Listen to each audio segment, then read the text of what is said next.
నాకు జరిగిన సంఘటన నాకు ఎందుకో బాధ అనిపించింది. ఆ బాధని సభలో వ్యక్తం చేయవలసిన అవసరం కూడా ఉందని చెప్పి నేను భావిస్తున్నాను. మీరందరూ తెలుసు, మన లోకేష్ గారు ఒక మాక్ అసెంబ్లీ అని చెప్పి రాష్ట్రం పెట్టాం.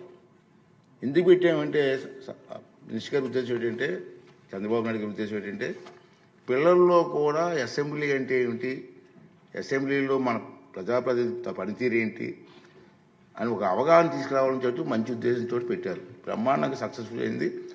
మేము ఎన్నో రాష్ట్రాలు తిరిగాం. మధ్యని డిప్యూటీ స్పీకర్ మేము లక్నో ఎన్ని తిరిగాం. అక్కడ కూడా బ్రహ్మాండం చేశారని వాళ్ళు కూడా మన ప్రశంసించారు. అయితే నిన్న సంఘటన గవర్నర్ గారి స్పీచ్ విషయంలో నాకైతే చాలా బాధ అనిపించిందండి.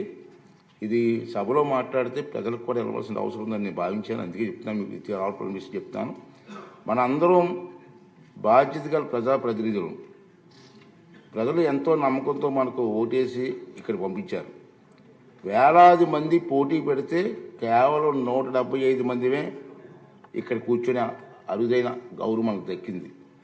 మనం ఏ పని చేస్తున్నా, సభలో ఉన్న సభ వెలుపల ఉన్న ఈ విషయం గుర్తుంచుకోవాలి. సభా గౌరవాన్ని పెంచకపోతే పర్వాలేదు, కానీ దిగజార్చే హక్కు మాత్రం మనకు లేదు అన్న విషయాన్ని ప్రతి ఒక్కరు గుర్తుంచుకోవాల్సినటువంటి అవసరం ఉంది. దురదృష్టవశాత్తు నిన్న మనం ఆహ్వానం మేరకు సభకు వచ్చేసిన గవర్నర్ గారు ప్రసంగిస్తుండగా మనం చూసిన దృశ్యాలు మనకు ఖచ్చితంగా తలవంపులు తెచ్చేవే.